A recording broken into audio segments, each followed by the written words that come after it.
So welcome everybody, and so we're starting a new series on the Psalms, and this will be a little bit different, I think, to what we've been doing for the last couple of years. Pretty much, it is, and the plan is that each week we're going to just learn a little bit about the genre of the Psalms, because it is quite different to most of the rest of the Bible, really, in terms of it's not narrative, it's not prophecy or anything like that. It's its own sort of genre. So we'll talk about that just a little bit each week. Then we're going to take a close look at a chosen psalm, and we'll work through it together. We'll see how it gets used in the Bible, and then. But I think this is going to be the really important part is we'll have a bit more of a discussion about how its words affect you. And so I'm looking forward to that. I think as we learn to really appreciate the Psalms and use the Psalms in our own spiritual and devotional lives, I think that'll be something very positive. So that's the overall plan here. So first of all, what is a psalm? A psalm is a sacred song or poem often used in worship. It comes from a Greek word, psalmos, and which means a song sung to the accompaniment of a harp. That's the meaning of the Greek word. And that got shortened to, or come down to English as the word psalms. And there's different kinds of psalms. So here's a handful of different kinds. There's some psalms what are known as praise psalms, and so pretty much just celebrating the goodness of God, the greatness of God, how wonderful God is, and there's some examples of that. Psalm 8, Psalm 100, all about praise. The psalmist is just exalting, and that's a praise psalm. Then there's some psalms, and they're known as thanksgiving psalms, and so they're more about expressing gratitude for what God has done and how God has helped, and how God has helped them in a tricky situation, things like that. So Psalm 30, 136 might be examples of those. Then a big section of the Psalms are the laments.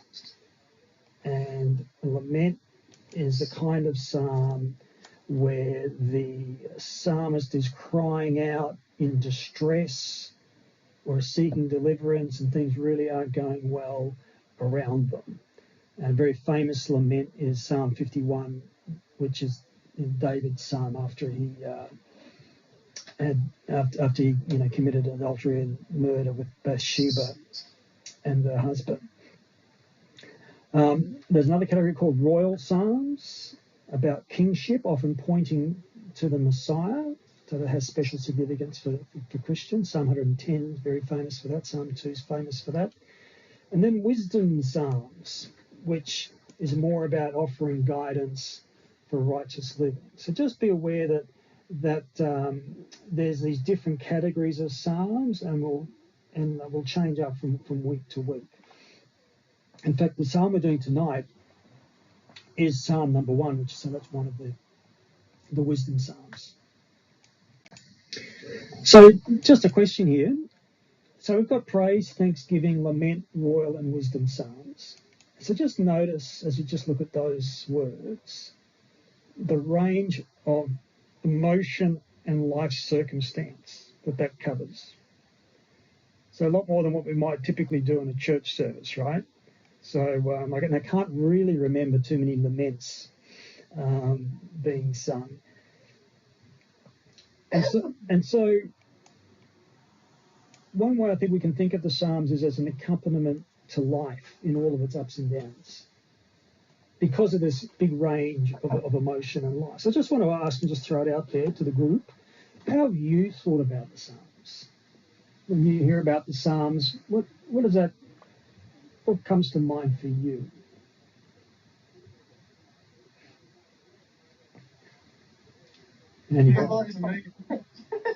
Sorry, Lisa, go on. The Lord is my shepherd, I think. You think of the Lord's my shepherd. Yeah. And what comes to mind, or how do you feel about that when you? So for you, is that's something that's comforting, sort of thing? Is that?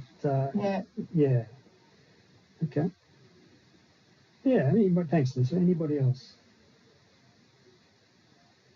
Yeah, the Psalms have always been a go-to for me through life's ups and downs. Yeah. And, like Lisa, Psalm 23 is a great comfort, and many other ones too. You know, that they sort of, as you said, cover all emotions of life. Yeah.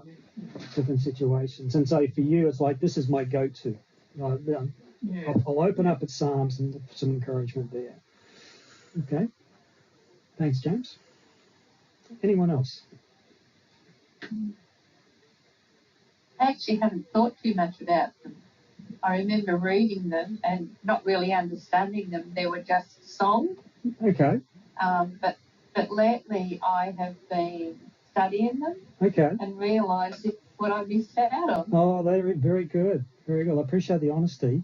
Yeah, that's right. I think sometimes we can miss out. Yeah, that's great. So, and I'm really looking forward to getting into this and seeing what we get out of this. All right. So we had a little slide on how to listen to the parables, and here's how to listen to a psalm.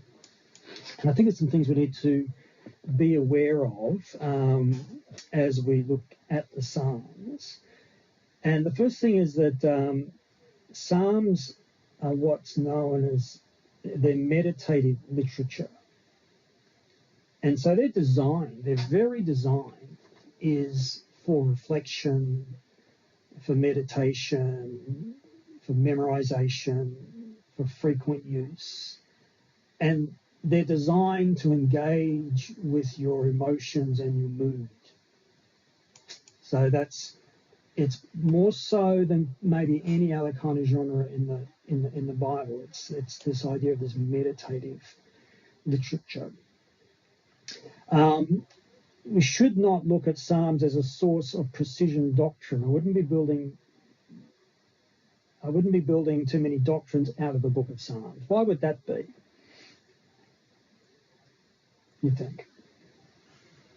They're songs of praise, aren't they? They're not around teaching or events.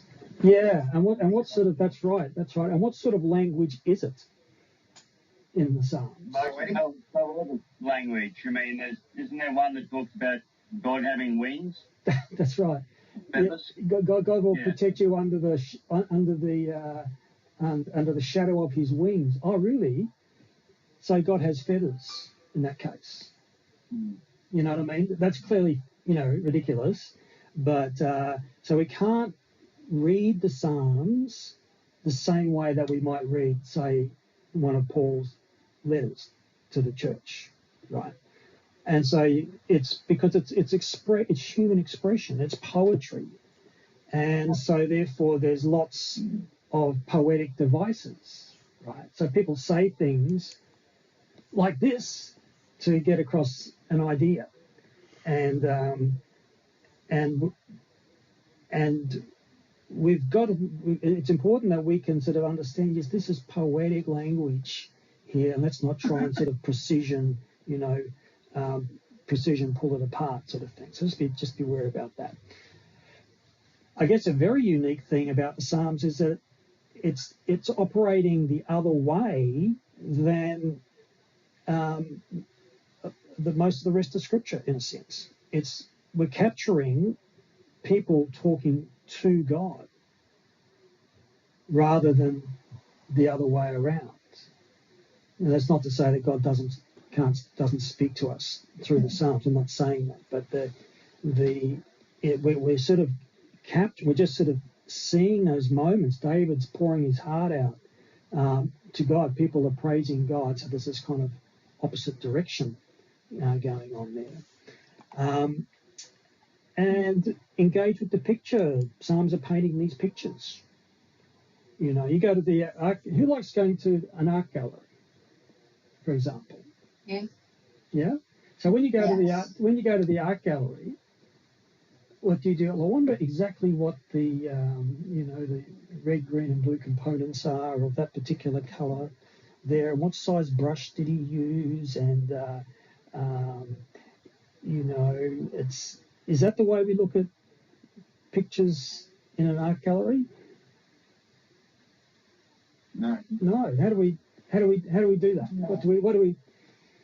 We're trying to take it in as a whole thing, aren't we? We're just seeing what it's done and we're processing it as a picture. And we know that it's not necessarily a photograph. And so the Psalms are a bit similar to that. The authors are painting pictures for us to enlivens our minds and engages our hearts.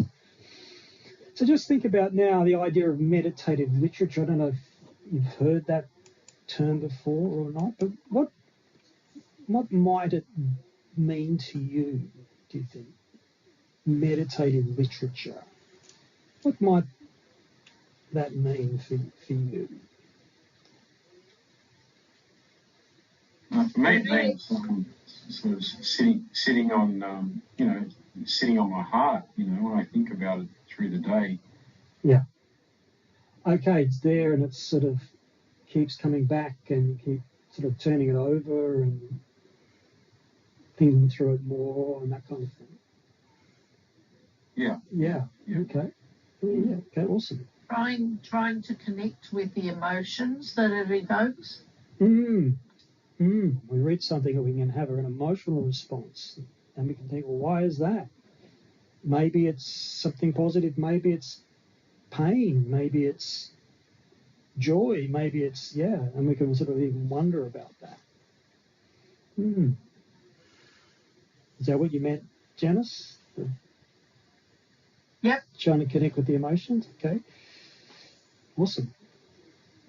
Okay. Very good. So let's go there. So what we're going to do now is get into. That's all we're going to talk about in terms of information. Let's now talk about and look at the psalm itself. So you may even, if you've got a Bible, you may even want to have it with you just so you can refer back to it. But we'll just go through it here now. Psalm 1. So this is actually a wisdom psalm out of those categories. And what we're going to do is we will read the psalm slowly together. Then we'll focus on the images that it presents. And I want you to notice your own responses to the words. What's going on for me as we read these psalms? And then we'll discuss your thoughts and reactions to it. So that's the overall plan. Any questions on that at all? So just listen and take notice of how you personally react. All right. Psalm 1. Blessed is the man who walks not in the counsel of the wicked, nor stands in the way of sinners, nor sits in the seat of scoffers. But his delight is in the law of the Lord, and on his law he meditates day and night. He is like a tree planted by streams of water that yields its fruit in its season, and its leaf does not wither. In all that he does, he prospers. The wicked are not so, but are like chaff that the wind drives away. Therefore the wicked will not stand in the judgment, nor sinners in the congregation of the righteous. For the Lord knows the way of the righteous, but the way of the wicked will perish. So that's it. That's our psalm. The 6 verses. So just thinking about that psalm now. What stood out to you as you read that psalm? And what sort of imagery does it speak? What sort of imagery in the psalm speaks to you the most, and why, do you think?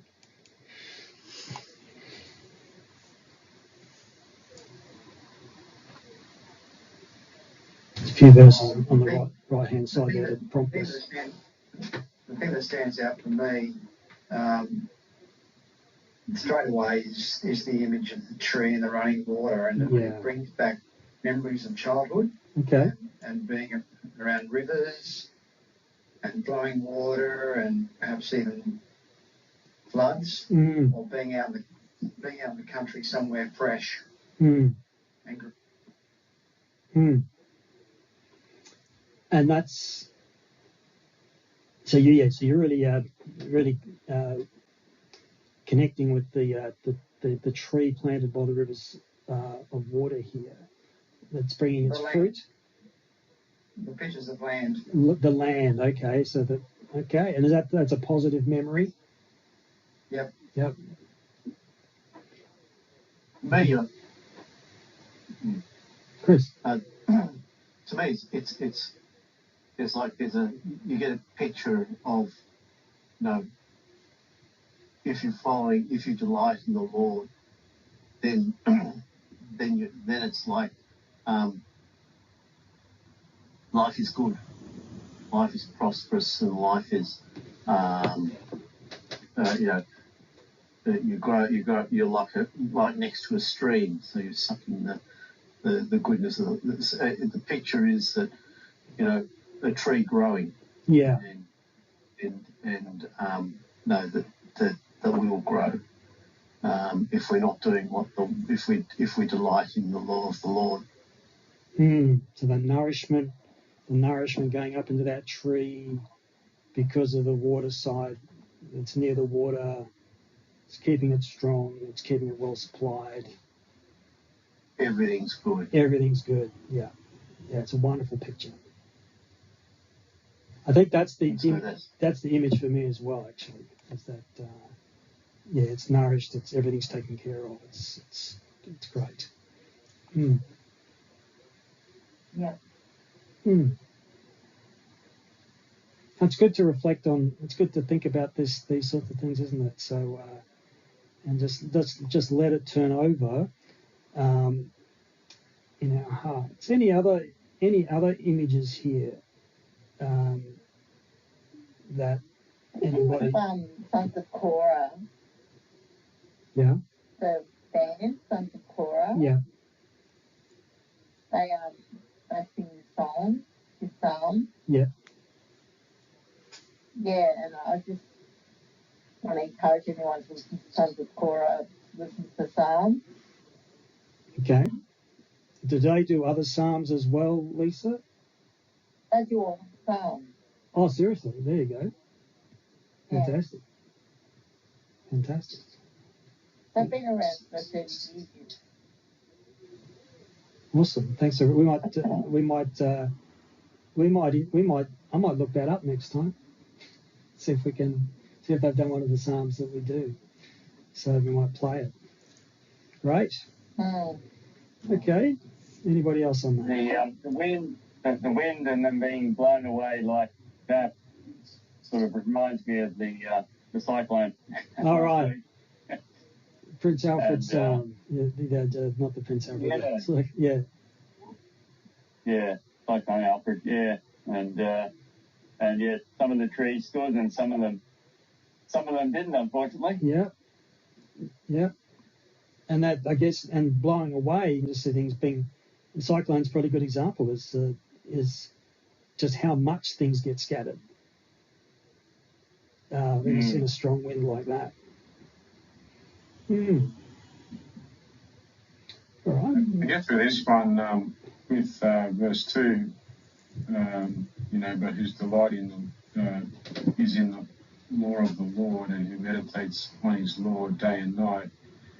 And I think it's just, it's so easy to be caught up in the trappings of the world and the worry and, be anxious about things. And I just find that a real key to my life when, I don't know what I'm doing or where I'm going. And then just to, just meditate on the scriptures, and it's a different outcome, really. Yeah, that's terrific. Because you could look at that psalm and you want to be happy, you want to be blessed. What do you need to do? Just delight in the law of the Lord. Meditate. That's it. Yeah. Yeah. Yeah. The other question that comes out of this, Andrew, is what is the law of the Lord? Okay. So that's something to really meditate on, because is it the do's and don'ts, the things to do and not to do, or is it something much more? It's a really good question. And we'll touch on it later, because what is the law of the Lord? So the Hebrew word behind that is Torah, which means instruction, actually.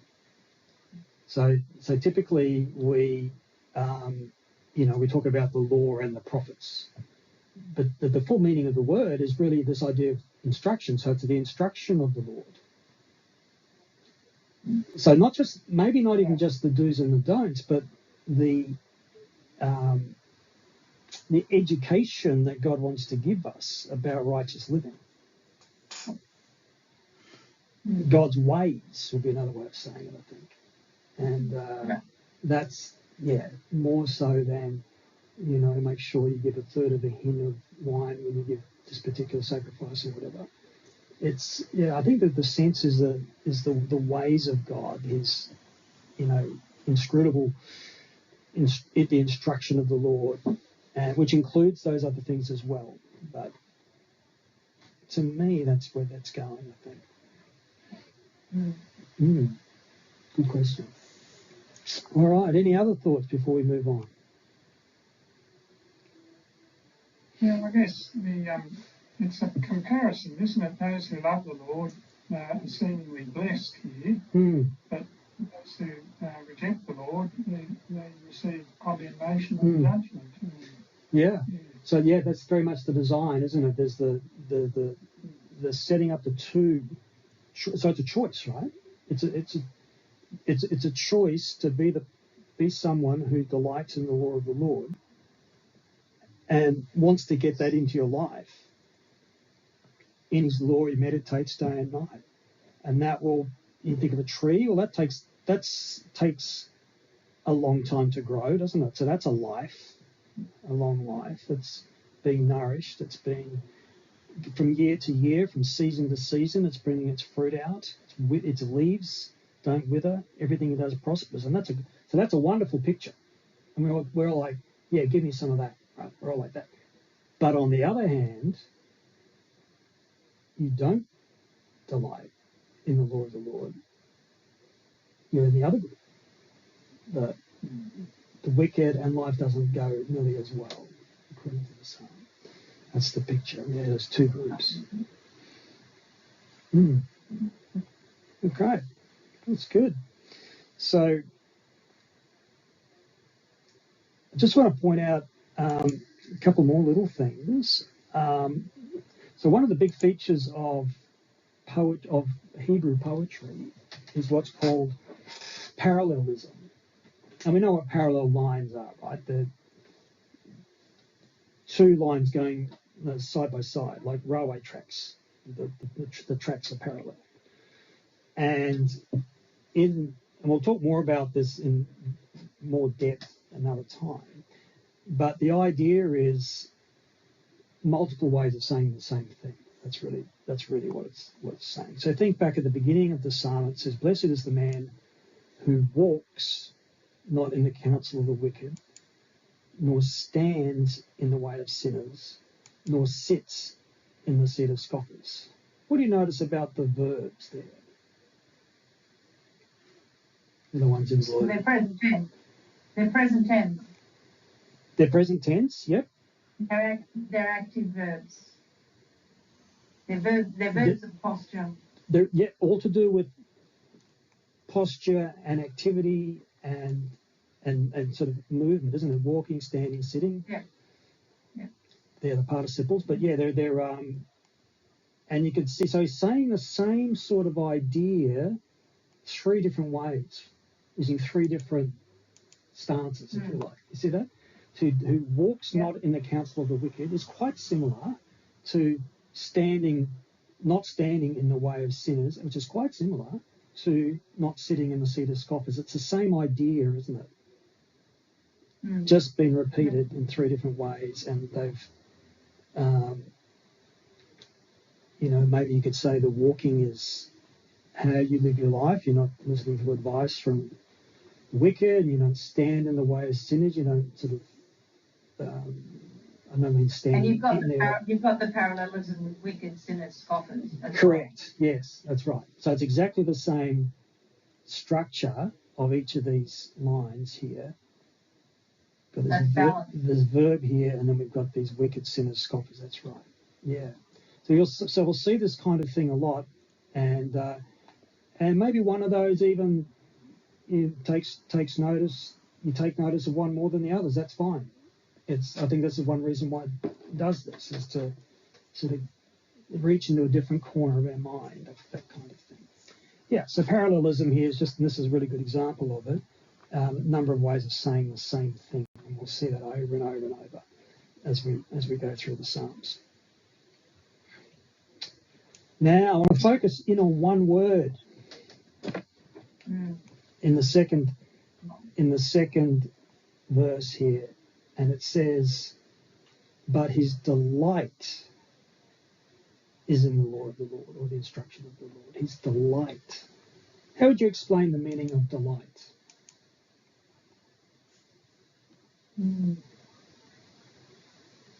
Enjoyment. Love. Mm-hmm. This kind of exuberant, it's childlikeness, kind of. I guess, yeah. energy about it. Yeah, there's a great energy about it. That's right. Yeah, it's just so awesome. It's just so incredibly awesome, and there's a sense of real purity about it as well, isn't there? It's just amazing, and it's such a wonderful word, delight. But then I think, does delight have a place in how you think about your faith?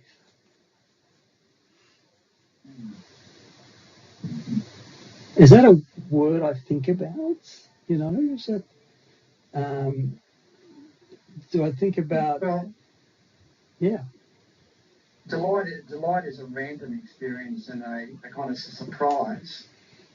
When you delight in something you're not expecting, right? So, in that sense, God can be an absolute delight because some of the things can be so surprising and amazing.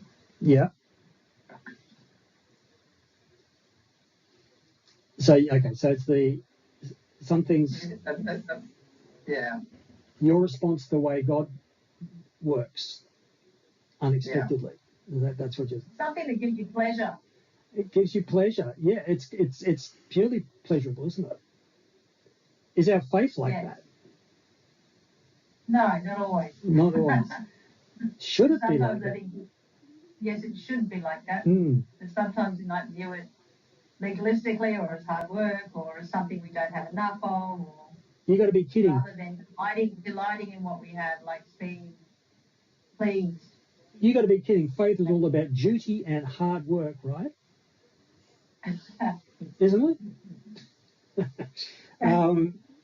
It's or guilt.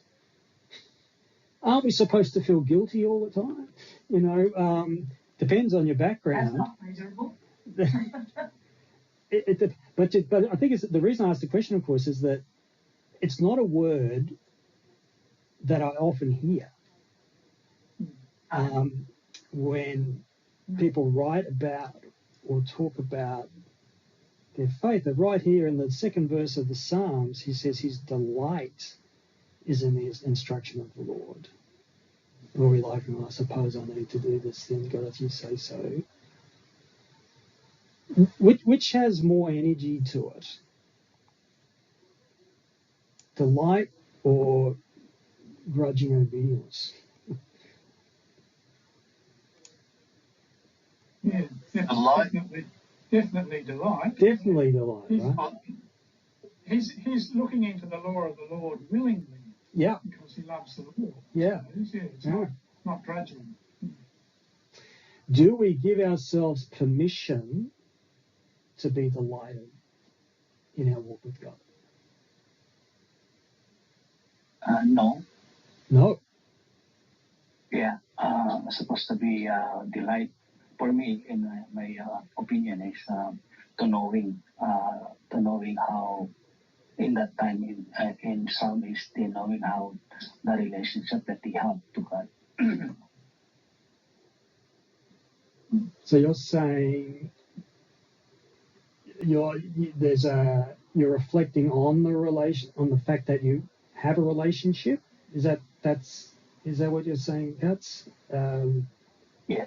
Yes. Okay. And yeah, it feels like delight could be more. It's in the moment, isn't it? It's kind of I'm experiencing this now. This is a Like, joy for security. me. Security, okay. Your security. Okay. Yes. Yeah. Security. How God secure you? Like what Psalm 1:6 is said that what is said here. Chapter 6 is verse 6 is for the Lord watches over the way of the righteous. So he always God's eye in you. He's taking care. Yeah. Yeah. Okay. So when you know that word that God is in you, so you're so delight because you're secure, you're safe. It's everything that worries about is you don't worry because you have God. And I suppose have God. And I suppose the little girl in the picture, she's looking very delighted. But we know part of the backstory of that is she feels secure in her parents' love, right? The child probably isn't very delighted who doesn't feel secure. And that's so God wants us to feel that security, and then we can feel that delight. Yeah. Is delight something that has spiritual value? Or is it kind of like, it's a bit soft, No need to worry about that. Yeah. Yeah? It should be the foundation, really. Oh, foundation. That's good. Delight. Well, delight in the law of the Lord. And, it's it's you look at David in this, when he was in hardship, I think, but he used to delight in the law, whatever was going on, whatever was happening around him. It wasn't the world, the circumstance. It was his relationship living with God that he was delighting in. It wasn't the circumstances. So I think, I'm thinking more along those lines. Yeah. Delight. Thanks, Chris. Does anybody feel like I could, actually probably don't think about this enough. I don't think like this about my faith enough. Does anybody feel that way? There's been times, yes, we do. We've felt like that, but that's when we've been living under a cloud of we must do this for a certain reason, not for a relationship with God. My mind would have been mixed up with what my purpose was. Yeah. That's when that's almost drifting away from God. Yeah, it's interesting, isn't it? That something like as pure as delight is actually a very good barometer of your spiritual environment. So I think delight comes from growth and gaining new in God's character, a deeper understanding of who God is, and not have sort of a set mindset of who God is, that you actually pushing the boundaries and having when you get those deeper understanding, it's a sense of delight. You go, wow, this is a part of God I never really understood. I love that. It's a new discovery. Yeah. Yeah. There's something. I suppose it's like the simile of the tree. that's being watered by the river, the water, always getting new growth all the time. Wow. It's continually growing. It's continually prospering. It's not just stunted. Yeah. It doesn't stay the same. Yeah. Yeah. And and so therefore it's getting the newness is the delight. That's a wonderful picture, isn't it? I love that idea there about it's that like kind of that always growing, always discovering. And think, oh wow, I just found this. This is awesome. This is terrific. I found this long. It harks back to the New Testament of the soils. The soil, the good soil. We need to put it back to you, Larry. What was that? Ray was just talking. Sorry. I'm going to put myself back on mute. Thanks, Ray. Sorry, Natalie. You're talking about the soils. I just said it. It's sort of. There's so many metaphors of this same thing. I think in the Old Testament and New Testament with something that brings life and grows. Yeah. Like the good soil that. Yeah. And and that comes back to that same thing. Yeah. Yeah, and that's actually one of the things that I find delightful myself is that these themes, these story patterns all through the Bible keep coming back. It's like if you go and see a musical, musical theatre, and there'll be sort of theme songs or, different characters have different melodies when they come on stage. They're playing a little bit of that melody for that character. And so these kind of themes keep being reintroduced, and it's part of the storytelling. And I think the Bible works that way, actually, is that these themes, as you're saying, like, let's say just the nourishment and the growth and the soils, that will show up multiple places. Exodus themes show up in multiple places. This kind of thing. Yeah. Oh, that's terrific. Any last comments on delight before we move on? Yeah, I just like Lisa. Sorry, Lisa. Let me just make a quick contribution before I put you back on mute again. Okay. Delight is attractive. It's definitely. How many times have you watched videos of cats or babies or whatever all kind of laughing and being fun, or lambs jumping around the field? It's definitely very attractive, and I think it's got that quality about it as well. Yeah. Thanks, Ray. That's awesome. That's awesome. Lisa. I was thinking of that scripture, delight yourself in the Lord and he will give us desires of your heart. Yeah. It's Psalm 37:4, I think it is. Yeah. There's actually, if you do a search for the word delight, there's a lot that comes up a lot in Psalms. So I did that. I searched that. It's actually almost absent in the New Testament, believe it or not. Wow. Okay. So there's one. Jesus is the light of the world. Sorry. Someone mute that guy.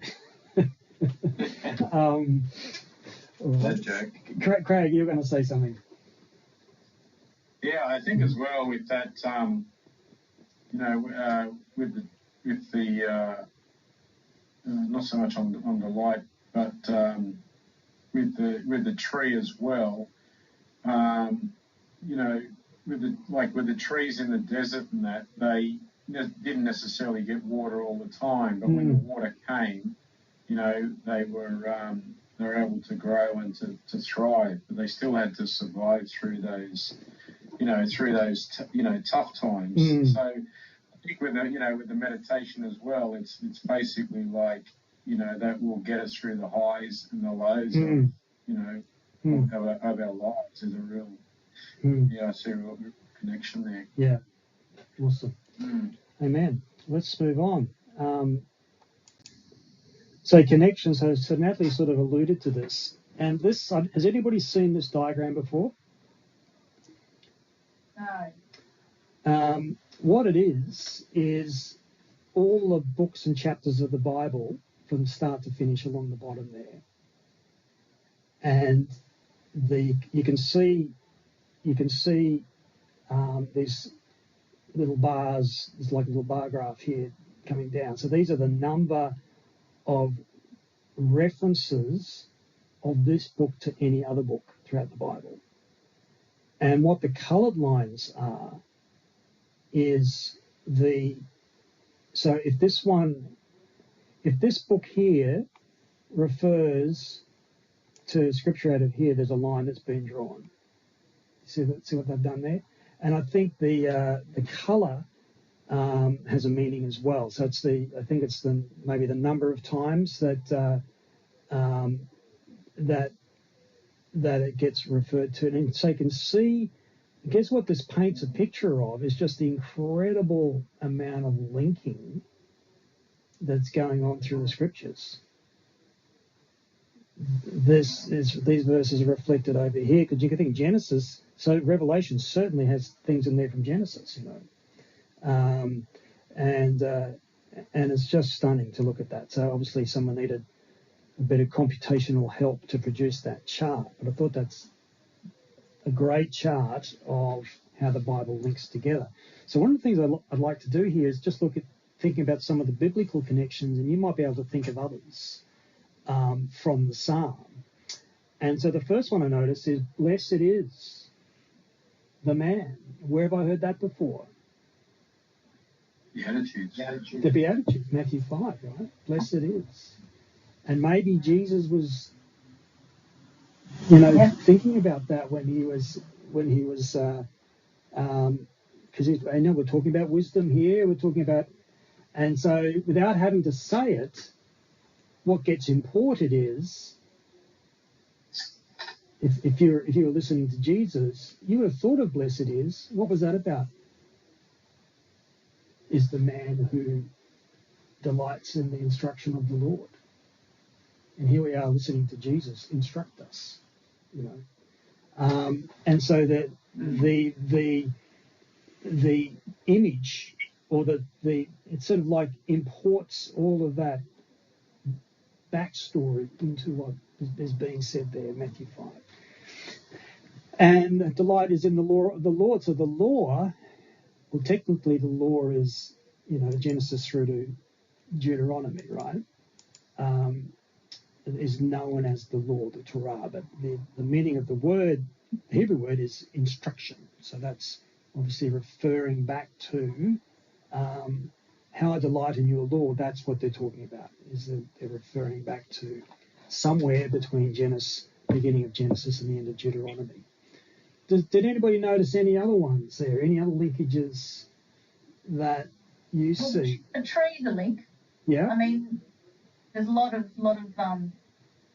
tree metaphors all through the Old and the New Testament. Trees that wither, trees that are full of life, trees.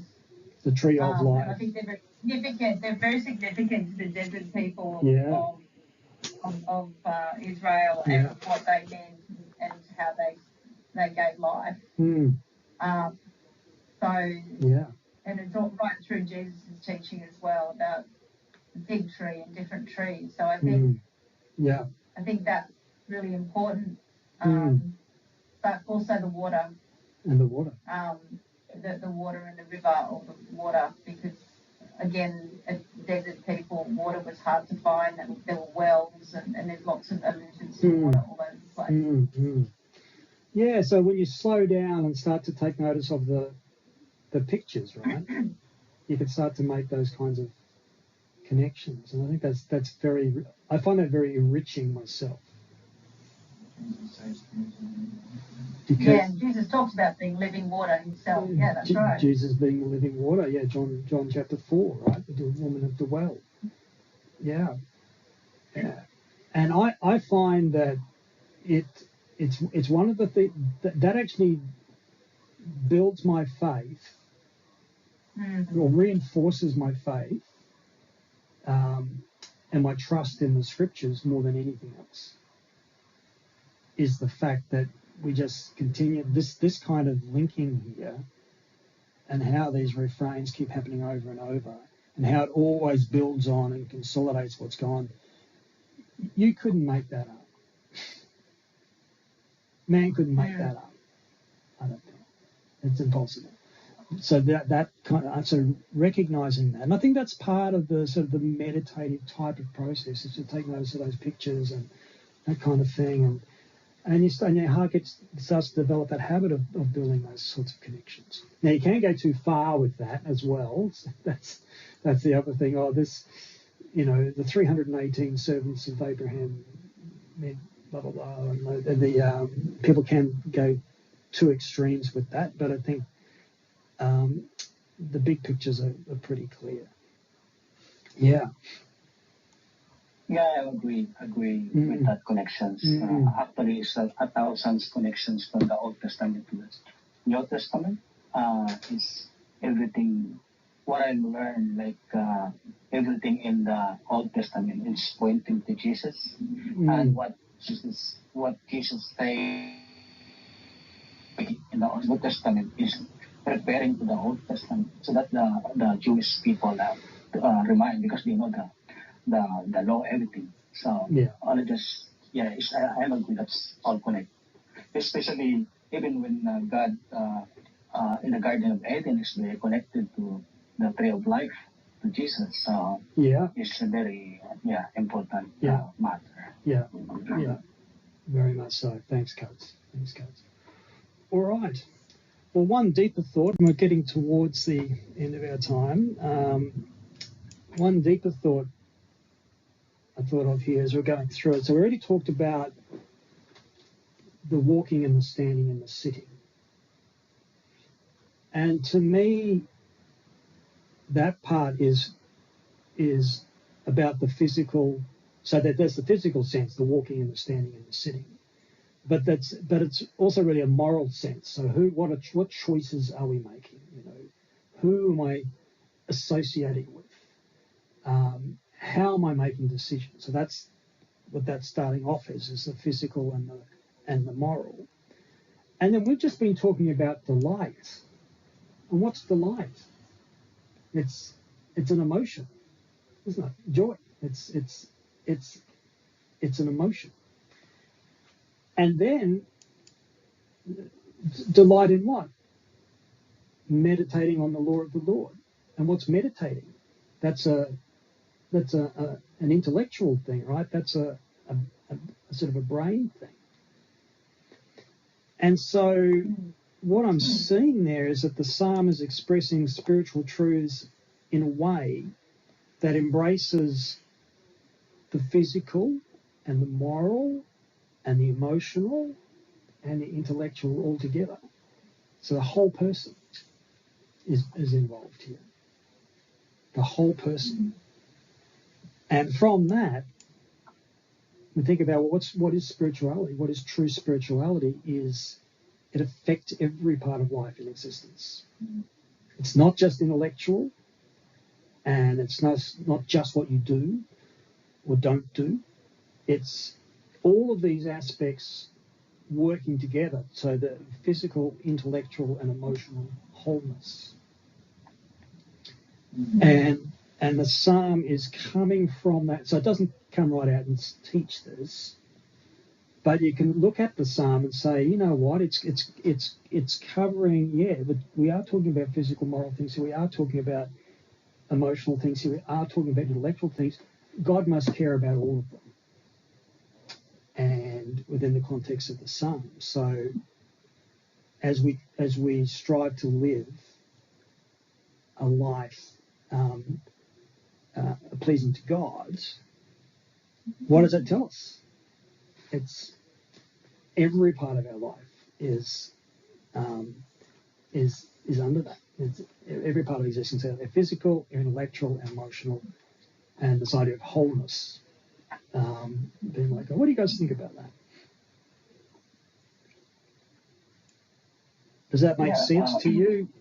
Yeah. It makes sense. It's because we are a human being. It's a lot of we have the senses, 5 senses, emotion, intellectual, spiritual. So that's our difference with the animals, because we have spiritual side. We have a human being has a spirit.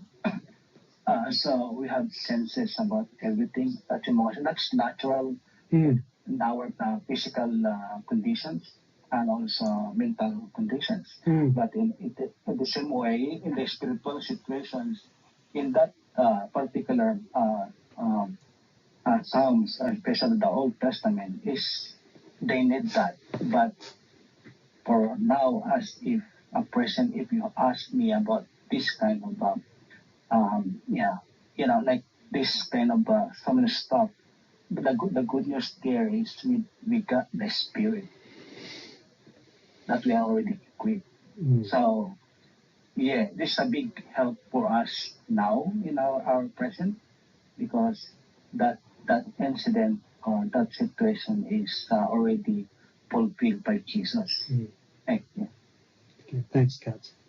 So as to ask you, of these, which is more important to feed? The physical, the emotional, the intellectual, the spiritual? Can I just say one thing? Can I say one thing, Andrew? Yeah. Or 2 things, maybe? I don't think there's any stopping you, Simon. It struck me that this actually points to our humanity, right? Yeah. And that God understands every aspect of our humanity. And in that sense, it points to Christ. That he was all these things as well. Mm-hmm. That's awesome. Physical, intellectual, emotional. But even broader than that, I think to experience true spirituality, you need all those elements to be present at different times. And, physical, I mean, we talk about walking. Well, sometimes when you walk, you could be experiencing pain. You could be experiencing a whole lot of different things, not necessarily good. But even in that walking, you're walking with God and you're experiencing God. Maybe relying on God in the pain and this kind of thing. Yeah. Thanks for that. So which is more important to feed? Physical, the emotional, or the intellectual, do you think? I think they're all about even, they're all... That's the point, right? That's the not point. one above the other. That was my point. Yeah. And if we were to draw a little bar graph, if you were to draw your own little bar graph about, Christian life, your morality, your feeding your intellect, feeding your emotional life, and you said, okay, so if the y-axis went from 0 to 10, and you drew the bar graph for these different parts, I wonder would we feel like some bars would be taller than others? Would there be some bars we just think we don't need to worry about that at all? I think it may differ over time. What was that, Chris? It may differ over time. It might differ over time. Do you think there might be one of the bars we put a lid on it, so it can't grow, or we don't think that it's necessary? Could be. So I think that's what I'm trying to get at. Yeah, is just to habilitate that, is to get us thinking. Well, our emotional health is very important, and to be able to, and so living a Christian life, to experience delight is a wonderful blessing, right? We should never be saying, oh, you shouldn't be that way. I have to be a 24/7 sourpuss because I'm a Christian. That's not right. Okay, so I don't need to think too deeply about things. I don't need to read, I don't need to learn more, and I'm just not feeding the intellectual side. But then you don't want to just do that one by itself. it's got to be all of these things working together. I think that's the idea that I want to get across there, because it's talking about this whole wholeness picture. All right. I guess you could be the other side as well. Super charismatic as well. Without over the top sort of stuff. Yeah. So without the intellect for sure. Yeah. Mm. Or be highly emotionally intelligent person, and but then morally wanting, this kind of thing. Yeah, it's all these things working together. I think that's something I got out of that psalm when I read it.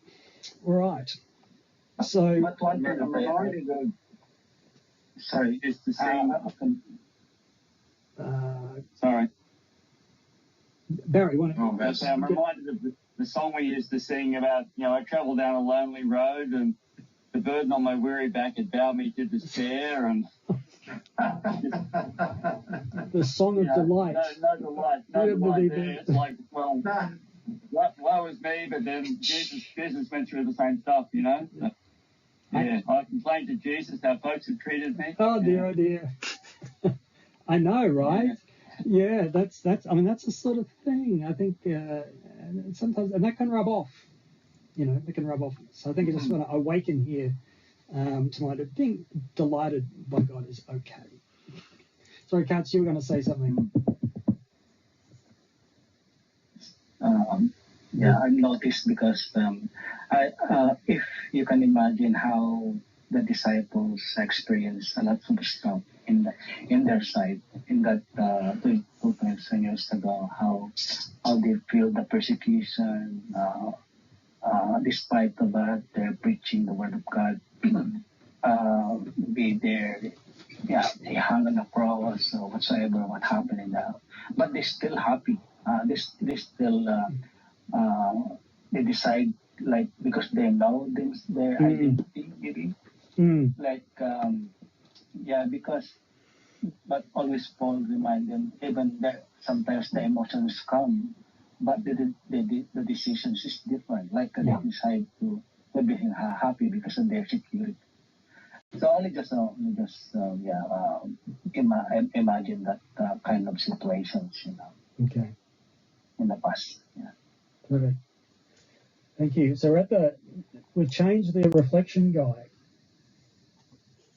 Now the guy looking into the mirror, which you've probably seen 50 times now, or 60 times, or 100 times. We've changed it to this woman here with the necklace. So how does this affect me? And we've been through this psalm, and some questions here, and then we'll close on this. How does the contrast between the righteous and the wicked challenge or encourage you? How does this psalm shape our understanding of what it means to be blessed? When do you think you might want to go to this psalm? So what would be going on for you that you'd think, I think I just need to read Psalm 1. Any other challenges, any other encouragements, any other feedback? What's been a big takeaway tonight? Yeah.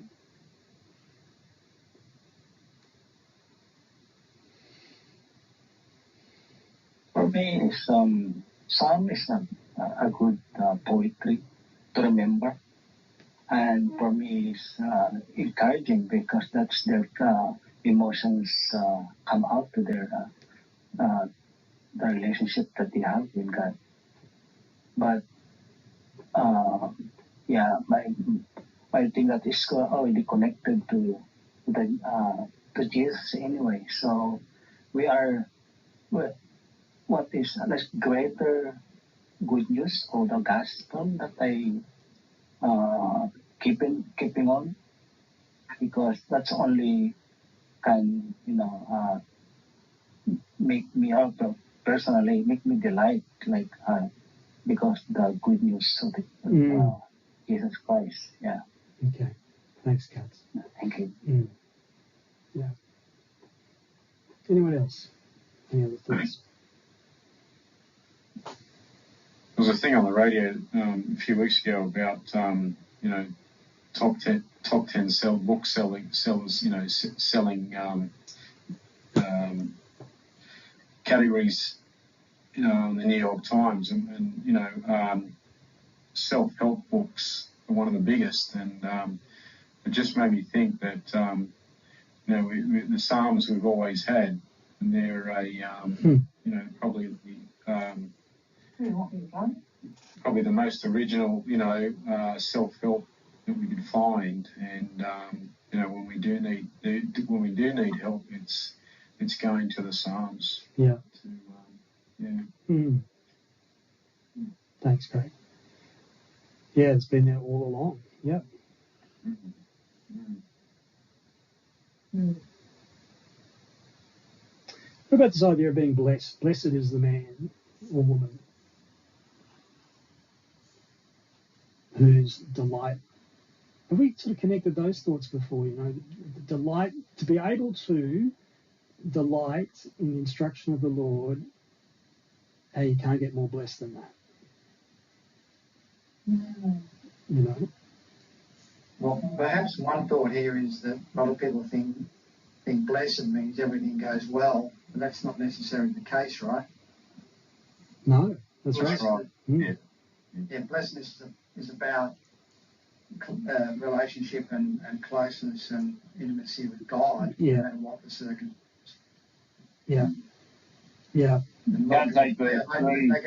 I've been blessed. Oh, God's blessed me because I've Oh, did you win lotto as well? My You can't take verse 3 literally, where the verse 3 says, whatever he does, he prospers. Well, yes and no, Yeah, well, probably, that's a good point, Barry. We'll probably look at that, because that will come up again for sure. We'll look at that where it says, everybody's blessed. Yeah, really? How do we take that? So we'll talk about that another time for sure. And I suppose the blessed is linked to delighting in the law of the Lord, of the Torah. So the whole idea of it's about you're blessed because of the joy you get from knowing God and from your insights and your meditation. Yeah. You're not blessed with anything you get, as in physically, or the blessing comes from just that. Yeah. That delight and that pleasure of diving into the Bible and diving into the Word and sitting in it. Which is and that's what we were just talking about, wasn't it? Was that it's not just this one part of life. You've got a lot of money in the bank. Am I blessed? Maybe you feel the most unblessed person. And that's why I think this can relate to people, no matter what their circumstances, whether they live in Australia or they're in Gaza, in the third world country, where it's being bombed, and they can still, and people who are poor, or they still can delight in the law of the Lord. Yeah. Amen. It's there for everyone. Amen. It's not material. Yeah. Any final thoughts? Thanks, Natalie. Any final thoughts from anybody? I think it is a challenge, though, to delight. I think that's a challenge for us in our country and in our age, because I think we live in a world of comparisons, and we live in a world of where I don't think we really play with that word or that I think enough. Claim it back. That's right. I mean, I can't remember seeing any ads on TV about delighting in the instruction of the Lord. You can delight in opening a bottle of Coke, right? Or delight in driving, on the Great Southern Road or whatever. You know what I mean? But we're not trained by the world to think this way. So that's why it's really good to come to the Psalms and learn how to train our minds, to delight in the Lord. Amen. Well, on that note, we'll wrap up there for today, and the next one, we will go to Psalm 2, the very next Psalm, and I reserve the right to pop another one in there. We probably won't go through all 150. We'll try and pick the eyes out of them. Make it 3 years if we did. 3 years of Psalms. Someone would be starting to quote a few proverbs at me, I think, if that was the case. So hopefully it's a little bit experimental what we're doing, but hopefully you've got some benefit from that tonight. So thanks everybody for your participation as always and your comments. Thank you. I'll pass back to Craig. Thanks, Andrew. Thanks. Before we go, I'd just like to do a book plug, actually. I'm just going through, I don't know if you can see it there. Can you see that? It's Timothy Keller's, Timothy Keller, My Rock is My Refuge. And it's a yearly devotional on the Psalms. So it starts off with Psalm 1 and goes right through them. It's a cracker. So really easy and, using Timothy's knowledge as well. So got a great learning a lot out of that myself. So Timothy Keller, My Rock, My Refuge. So thanks, Craig. Thank you, Andrew, and thanks for a inspirational look at Psalm 1, and looking forward to what's coming up next. So thank you so much. Thanks everyone for your participation in the discussion, and I look forward to seeing you all next week.